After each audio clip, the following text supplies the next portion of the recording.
Assalamu alaikum friends. Welcome to Rafa's Anjaraipetti channel. Hi friends.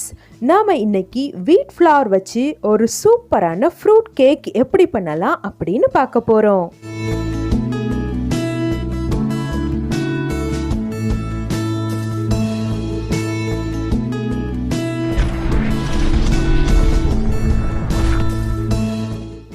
அதுக்கு முன்னால நம்மளோட ரஃபாஸ் அஞ்சரைப்பெட்டி சேனலை சப்ஸ்கிரைப் பண்ணுங்க, பக்கத்துல இருக்கிற பெல் ஐகான் கிளிக் பண்ணுங்க. அப்பதான் நம்மளோட வீடியோ அப்டேட்ஸ் உங்களுக்கு உடனுக்குடனே கிடைக்கும்.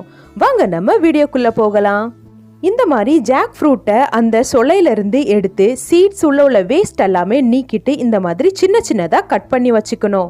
நான் கட் பண்ண ஜாக் ஃப்ரூட்ஸ் ஒரு 2 கப் அளவுக்கு எடுத்திருக்கேன். இப்போ அந்த ஜாக் ஃப்ரூட்டோட பியூரி ஆக்குறதுக்காக அது கூட சேர்க்கறதுக்கு 1 கப் அளவுக்கு சுகர் எடுத்து வச்சிருக்கேன். இப்போ நம்ம மிக்சியில் ஜாக் ஃப்ரூட்டை போட்டு இந்த மாதிரி பியூரி ஆக்கிக்கணும். அது கூட நான் சொன்ன மாதிரி இந்த 1 கப் சுகரை ஆட் பண்ணிக்கணும். இப்போ நாம் ஜாக் ஃப்ரூட் அண்ட் சுகரை பியூரி ஆக்கி வச்சுருக்கோம் இல்லையா, அதை ஒரு பாத்திரத்திற்கு டிரான்ஸ்ஃபர் பண்ணிக்கணும்.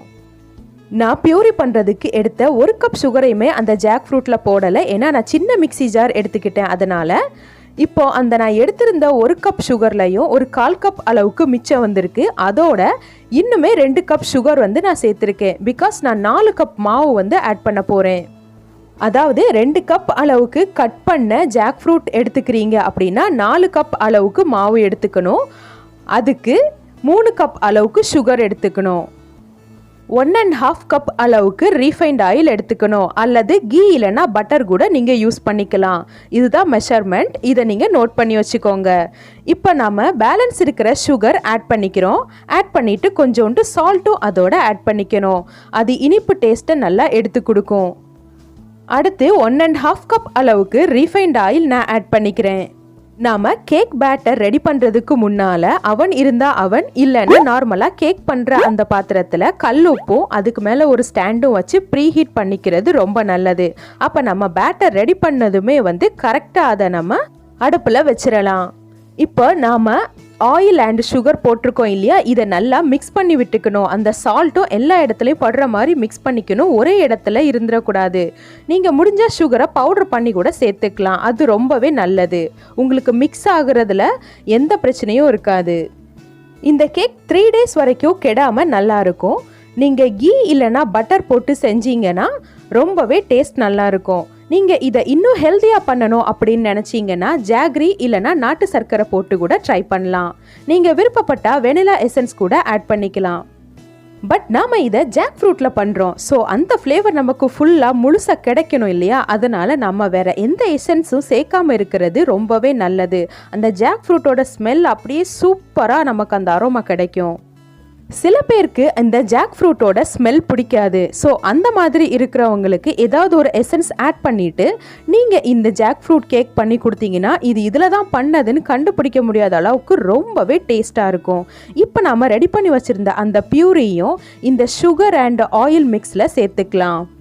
இந்த பியூரியும் அந்த ஆயில் அண்ட் சுகர் மிக்ஸோட நல்லா மிக்ஸ் ஆகணும். அந்த அளவுக்கு அதை நல்லா கிளறி விட்டுக்கோங்க.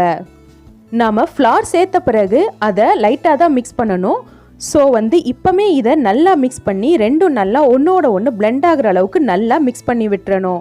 ஃப்ளார் சேர்த்த பிறகு மைல்டாக ஜஸ்ட் ஒரு மிக்ஸ் தான் நம்மளால் கொடுக்க முடியும். ஏன்னா நம்ம அந்த டைமில் பேக்கிங் சோடா, பேக்கிங் பவுடர் எல்லாமே ஆட் பண்ணிடுவோம் இல்லையா, அப்புறம் நம்ம அதை ரொம்ப டிஸ்டர்ப் பண்ணக்கூடாது. நீங்கள் இது எல்லாத்தையுமே கூட மிக்சி ஜாரில் அடித்து சேர்க்கறதுனாலும் சேர்த்துக்கலாம். இல்லை உங்ககிட்ட பிளெண்டர் இருக்குது அப்படின்னா அதை யூஸ் பண்ணிக்கலாம். இப்போ நம்மளோட பியூரி, ஆயில், சுகர் எல்லாமே நல்லா மிக்ஸ் ஆகி சூப்பராக ரெடி ஆகி வந்திருக்குது. இந்த கன்சிஸ்டன்சியில் இருக்கும்போது நாம் இப்போ 4 கப் அளவுக்கு கோதுமை மாவு சேர்த்துக்க போகிறோம். கோதுமை மாவு சேர்த்துக்கிறதுக்கு முன்னால் சலிச்சு நைஸான மாவாக சேர்த்துக்கோங்க.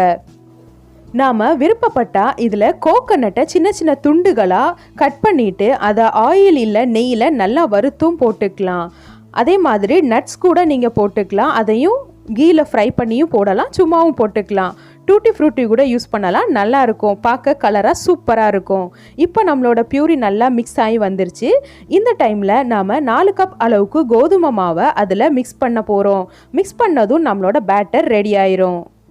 நான் 4 கப் அளவுக்கு கோதுமை மாவு போட்டு பேட்டர் ரெடி பண்ணி கேக் ரெடி பண்ணுறதுக்கான அளவு சொல்லியிருக்கேன்.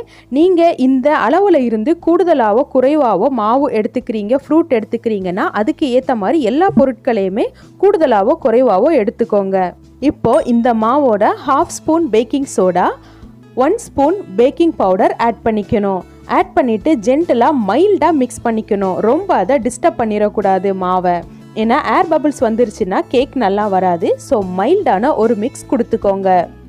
அதோட நாம் எந்த பாத்திரத்தில் கேக் பேட்டர் ஊற்றி வைக்க போகிறோமோ அந்த பாத்திரத்தை நல்லா க்ரீஸ் பண்ணிவிட்டு அதுக்கு மேலே கோதுமை மாவு போட்டு நல்லா டஸ்ட் பண்ணி வச்சுக்கோங்க. மாவு ரெடியானதுமே அதில் கரெக்டாக ஊற்றி ஃபில் பண்ணிவிட்டு நாம் ப்ரீஹீட் பண்ணி வச்சுருக்க பாத்திரத்தில் அடுப்பில் ஏற்றி வச்சுருங்க. ரொம்ப நேரம் வெளியே வச்சுருக்கக்கூடாது. உடனே நீங்கள் அடுப்பில் வச்சிடணும். அப்போ தான் கேக் நல்லா வரும். இப்போ நான் எடுத்துக்கிற இந்த கன்சிஸ்டன்சி கொஞ்சம் திக்கான கன்சிஸ்டன்சி தான். ஒருவேளை உங்களுக்கு இவ்வளோ திக்காக வேண்டாம் அப்படின்னா இதில் ஒரு 1/4 கப் அளவுக்கு பசும்பால் சேர்த்துக்கலாம். அது டேஸ்ட்டையும் இன்னும் நல்லா கூடுதலாக்கி கொடுக்கும். இப்போ நான் இந்த கேக் பேட்டரை ரெடி பண்ணி வச்ச இந்த பாத்திரத்தில் ஊற்றிட்டேன். இனி அடுப்பில் வச்சு நாம் இதை கேக்காக ரெடி பண்ணி எடுத்துட வேண்டியதான். எனக்கு இந்த கேக் ரெடி ஆகுறதுக்கு மிதமான தீயில் 45 மினிட்ஸ் ஆச்சு. இப்போ நம்மளோட கேக் சூப்பராக ஃபென்டாஸ்டிக்காக ரெடி ஆகி வந்திருக்கு. நாம் இப்போ இதை ஸ்லைஸ் பண்ணிடலாம். இப்போ நாம் இதை உடனே டிஸ்டர்ப் பண்ணிடக்கூடாது. இது நல்லா ரூம் டெம்பரேச்சருக்கு ஆறணும். கண்டிப்பாக ஆறுறதுக்கு முன்னால் நீங்கள் அதை டிஸ்டர்ப் பண்ணிடாதீங்க. கேக் பீசஸ் நல்லா வராது. இந்த கேக் எனக்கு ஆடுறதுக்கு கிட்டத்தட்ட 1 hour ஆச்சு. ரொம்ப பொறுமையாக வெயிட் பண்ணி தான் இதை பீஸ் பண்ணணும். ஏன்னா அது டிஸ்டர்ப் ஆயிருச்சுன்னா அப்புறம் உதிரியாக போயிடும். ஸோ ஸ்லைஸ் பண்ணுறதுக்கு முன்னால் நல்லா ஆறிச்சான்னு செக் பண்ணி பார்த்துக்கோங்க. இப்போ நம்மளோட சூப்பரான ஃபென்டாஸ்டிக்கான ஜாக் ஃப்ரூட் வீட் ஃப்ளவர் கேக் ரெடி ஆயிருச்சு. நீங்கள் இந்த ரெசிபியை உங்கள் வீட்டில் செஞ்சு பார்த்துட்டு உங்களோட கமெண்ட்ஸ் எங்களுக்கு கண்டிப்பாக ஷேர் பண்ணுங்கள். இந்த வீடியோ உங்களுக்கு பிடிச்சிருந்தா லைக் பண்ணுங்க, ஷேர் பண்ணுங்க. வீடியோ பத்தின கருத்துக்களை கமெண்ட் பாக்ஸ்ல கமெண்ட் பண்ணுங்க. அஸ்ஸலாமு அலைக்கும் ஃப்ரெண்ட்ஸ். வேற ஒரு சூப்பரான வீடியோல பார்க்கலாம்.